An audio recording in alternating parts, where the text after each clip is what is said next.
Hi, my name is Katie May, and this is the Baby May podcast. And in this show, I talk about social issues and the uncomfortable feelings around those topics.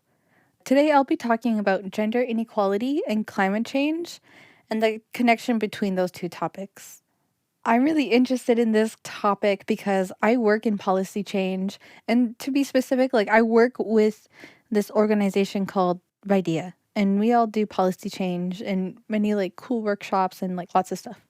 But specifically, I'm on their gender justice team. So I am addressing a lot of GBV and other sorts of gender issues.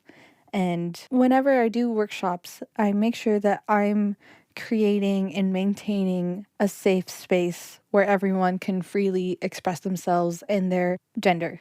It's really important for me to be able to address gender inequality within my community and in general because it's an issue that is prevalent everywhere I go. And I truly believe it's something that's a really big effect of colonization and the ongoing process. Personally, I don't think colonization is something that has an end goal. It's definitely an ongoing process. So I don't think it's ended. A lot of the harmful behaviors that were taught while colonization was happening, like the colonization of lands, specifically North America, that kind of harmful behavior that was being taught and dominating so many cultures, that harmful behavior continues to live on. I think it continues to be taught. And I think these kind of behaviors and these ways of teachings are still really alive today. So I really do think that a reason why gender inequality is such a big issue is because we haven't been able to fully address the fact that we're continuously teaching harmful behavior and a gender exclusive behavior towards women, towards people who are gender diverse, towards people who are trans, even towards men. There's so many things that are gender exclusive, or at least we're told it's gender exclusive. And I don't think that's entirely fair. For myself, the way that I learned about gender when it came to traditional Inuit is that yes, typically women were expected to be the ones to sew and make sure that the children were all right and they were learning, and the men were also typically the hunters.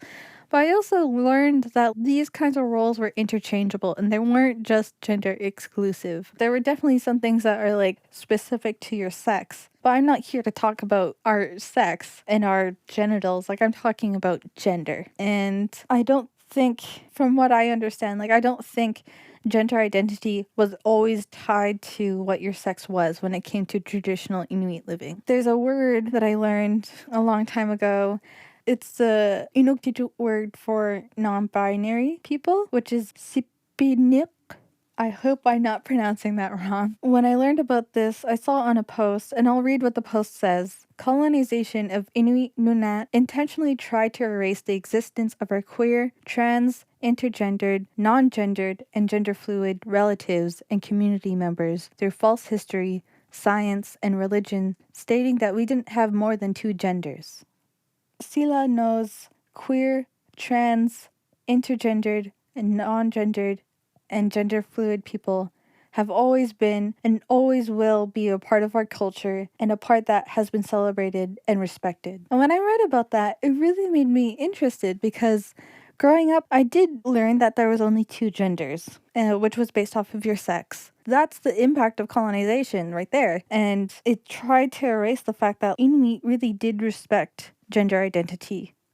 It didn't always have to correlate with what your sex was. Being able to read that word and learn the definition and learn how colonization is a type of programming that's not just teaching harmful behaviors, but it's also erasing was honored and respected within the past. It's important for me to be able to recognize colonization as that kind of programming and erasing history because it just made me realize the things that I've taught that there's only two genders. That's not right. That's not historically what was always recognized.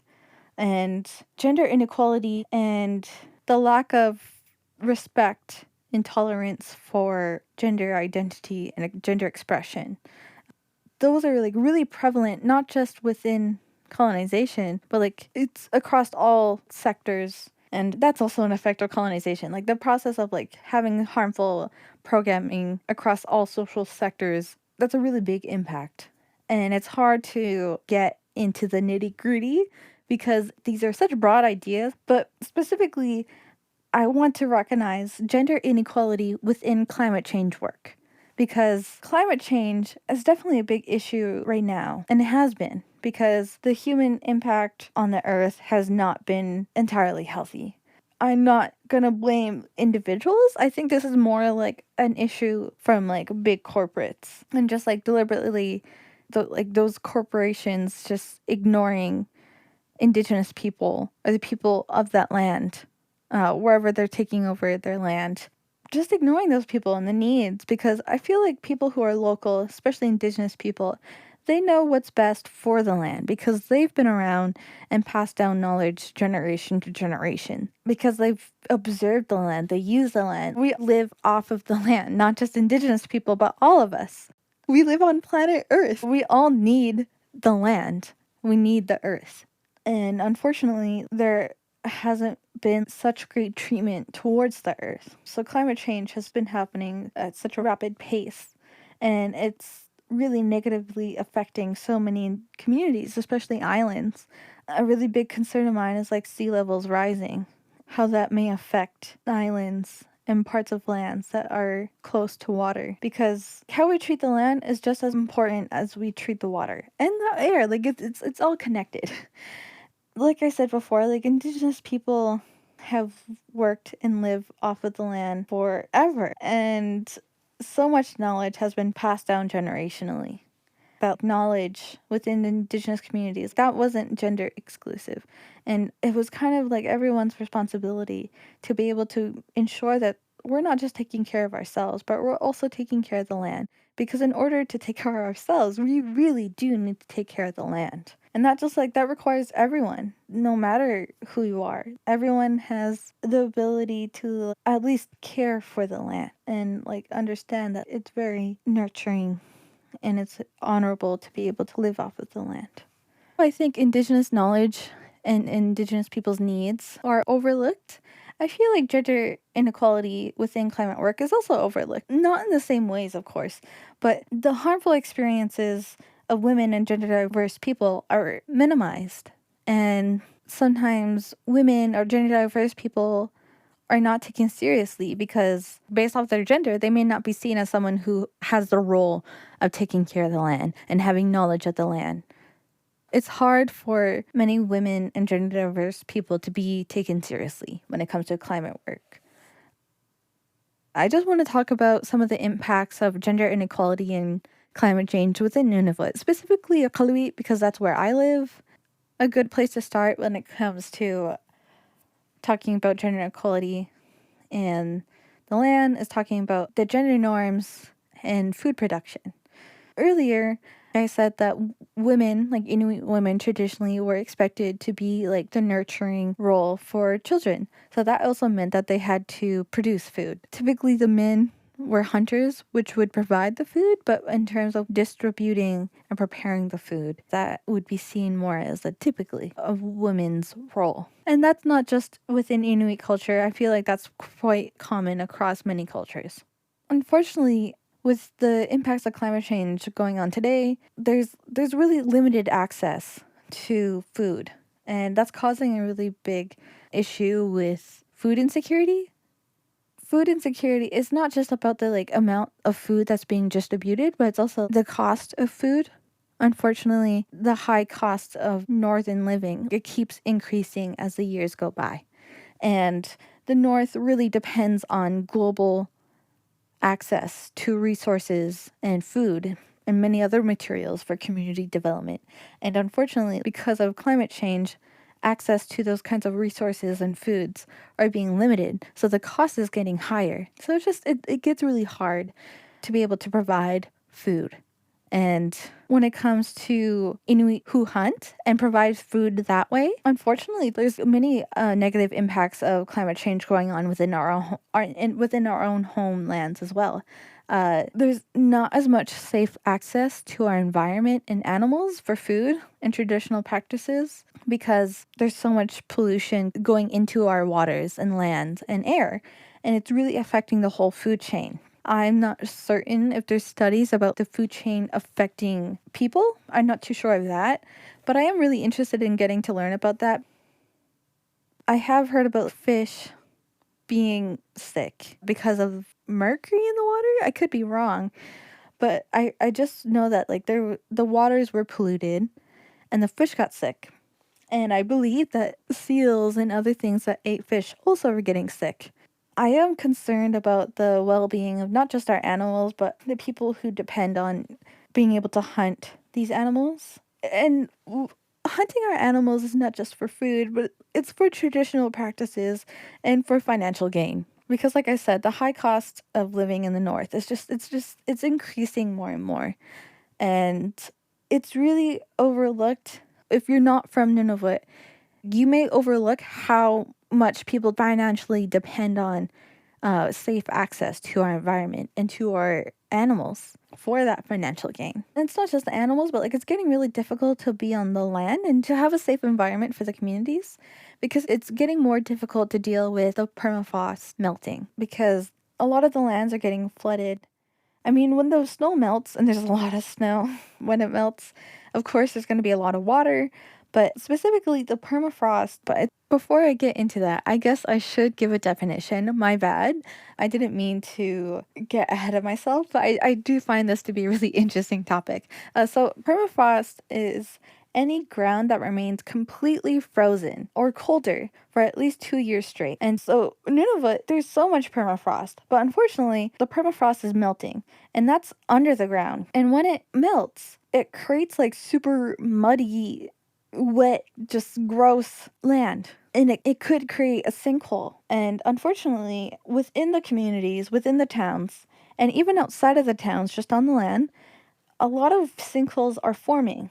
And it just makes it difficult and quite dangerous for people to be out walking or to be just out on the land. And when it comes to like having sinkholes within the town, it's even more dangerous because even though the sinkholes are not big enough to like ruin a house, it is dangerous enough for you to like step and fall into a sinkhole, which happened to me because there was a sinkhole right behind my house and I was walking home from school and I just stepped into a sinkhole and it really scared me. I didn't know what it was. I thought like someone dug some like weird deep hole. But no, when I showed my dad the sinkhole, he was like, yeah, that's a sinkhole. The permafrost is melting. That's when I got really interested in learning about climate change and like how it directly affects my community. And now I kind of do address climate change within my work with policy, but specifically, I like to talk about how there needs to be safe and fair access for the public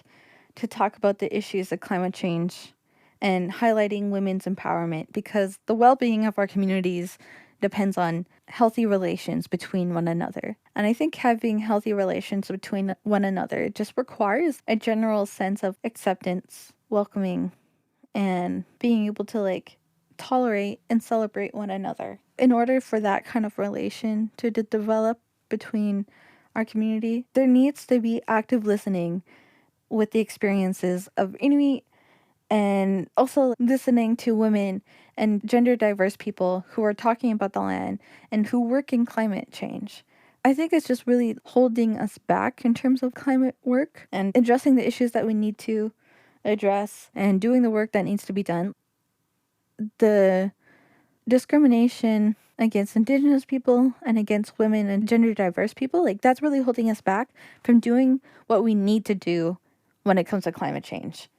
I think there needs to be not just stronger relations between us as a community, but when us as a community are connecting and communicating our needs towards companies who are doing community development within our towns, we need to have a really good relation between us. When it comes to like community development, if there aren't many regulations being enforced with construction and maintenance, it really can cause a really bad impact on the environment and the community construction in general. I'll talk about the roads specifically. Like when it comes to the roads, unfortunately, the roads are not well made because there's nothing under the pavement. What's under the pavement was just the ground, the frozen ground. The permafrost is melting. It's just kind of mud. It really tears apart the road. So when it comes to construction and community development like that, there really needs to be better maintenance and stronger regulations being enforced, because we need to be able to maintain a healthy and safe environment while we're doing development on our towns. If we don't, it's really just going to show over time that our roads and our buildings are just going to be falling apart, and they already are. Like, not all of them, but some of them already are. And that's just because of poor maintenance. So there really needs to be a better connection between us as a community and those who are doing community development. There's a good opportunity to be able to work together in that sense. And it just makes more sense, because if Inuit and the people of the community are saying what they need and what is needed in order to take care of the land and the environment around, the people who are constructing and developing new spaces and buildings, things like that, they need to listen so they can have a better experience with something that will last longer and not something that will have to be torn down 30 to 50 years later. It's important to be able to build things that are meant to last long within the North, because resources in general are just so hard to get up there. They're not completely inaccessible, but like most of our things get shipped up through sea lift. And sea lift is just this giant ship that holds these sea cans. And these sea cans are these ginormous metal containers. You can put a car in there. You can put a lot of stuff in there. It's just big shipping containers. They're really heavy duty. If you're not having a car in there, maybe you could have a lot of equipment for construction buildings or things like that. A lot of people depend on sea cans in Nunavut to get their resources.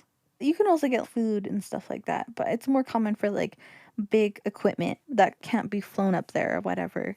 Because we have to wait until like this giant shipload of all of our stuff gets to our town, it is really hard for us to be able to like have easily accessible resources. So we really do depend on having a dependable relation with whatever company we're with, because we really do depend on shipments, not just through the sea lift, but like through the mail or through cargo, like many other ways of being able to just bring things to the North. So we do need to have that global access. There are ways to have a safe and healthy relationship when it comes to global relations. I think it really is important for Nunavut to have those global connections, because Nunavut is just as a part of the rest of the world, because we just are. Like we're all a part of the world. So it's important that we take care of one another. And it just makes more sense to be able to like try and make things a more long-lasting relationship that's effective and safe, rather than to have quick satisfaction, easy, quick job. I don't really want something that's going to fall apart in a couple of years. I don't think that's going to really help anyone. The bottom line is just developing healthier, stronger connections. As cheesy as it sounds, like it's just better when we all work together. If you're really wanting to get to know the effects of climate change, I think you should talk to local knowledge keepers, or get to know who are the knowledge keepers of the lands you're looking at. Because there are people who do have that knowledge, no matter where you go. People are really observant, and people really do care about the land. Being able to access that knowledge, it could be challenging at times, but I think there's definitely many ways of being able to access that knowledge. And accessing that knowledge should be more public. It should be easier to access. That just requires a lot more educations or workspaces when it comes to climate change and gender inequality, and things like just spreading more public awareness and highlighting and honoring the teachings of the knowledge keepers and the indigenous people of the lands, because they really dedicate their time to the land. I think that's just really honorable. It's something that should be respected. I really admire it. It's important to talk about these things, and people should feel a bit more comfortable with reaching out to knowledge keepers and giving space towards indigenous people, women, and gender diverse people for being able to talk about these issues, because oftentimes they're excluded. And I hope everyone who's listened to this feels not down about the subject, for me, it could be something that's quite energizing because I see it as an opportunity to connect with so many people and to be able to have so many wonderful conversations where we're both sharing knowledge. And it's not just something that I want to do in my job, it's something I just want to do in general. It's something I'm very passionate about. I hope that other people feel interested to be able to talk about these things. So, thank you so much for listening. I hope you really enjoyed this episode. I sure did. Thank you. Have a good day.